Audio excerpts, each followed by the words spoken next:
Commissioner, first off, for understanding, John Rogers is saying that he got a call from John Young, the special magistrate yesterday. Jeff Sewell says the governor is making calls to the delegation. It looks like a last-ditch effort to save the 1-cent sales tax, or at least get it up for a vote by tomorrow, which may be the absolute deadline.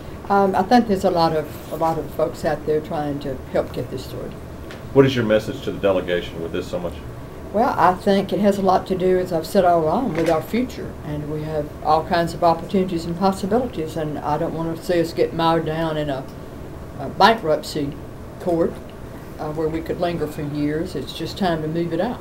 We're already paying the tax. It's not as if we're imposing a new tax, and I think corporate Birmingham has gotten on board with this at this time also. So, you know, hopefully we can get it moving. I don't know why it needs 5 Republicans. The occupation tax in the House didn't require 5 Republicans, so I hope that Representative Rogers will take the votes he can get and move it out as he did the occupation tax.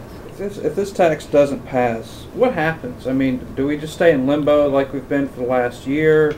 Do we go into bankruptcy?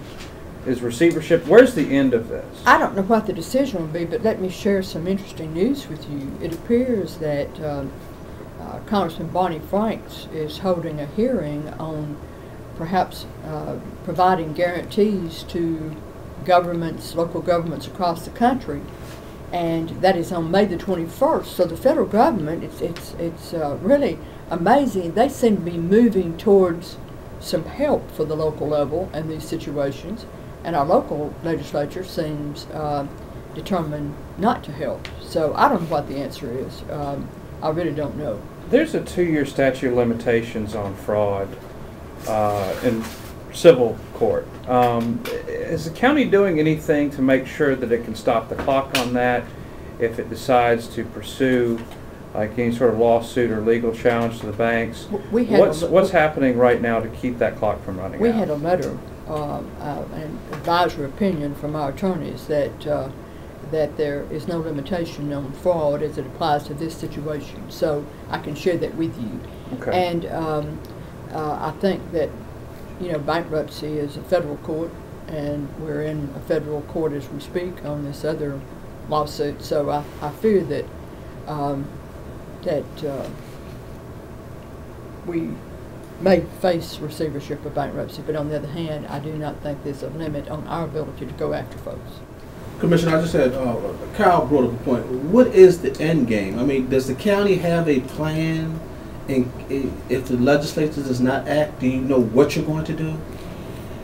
Well, the one thing that we're going to do on the occupation tax side is go forward with these contracts and with closing the satellite courthouses. That is not a threat. That has to happen. We can't continue to do this. It means the Bessemer Courthouse likely will not open. And on the other side of this, it would seem to me that some decision would have to be made. If we're not out in receivership, then I would think that those who have just prayed for bankruptcy and done everything in their power to impede the passage of legislation that would solve this will have their way. And I hope that well, there's no hope for people who are obstructing this to come to their senses before the legislature adjourns. But I promise you, we're going to pay for this if we have to do it, and so that's all that I can say. Does that mean bankruptcy if this doesn't pass or not? Well, I think we'll have a period there of trying to figure out what we can do.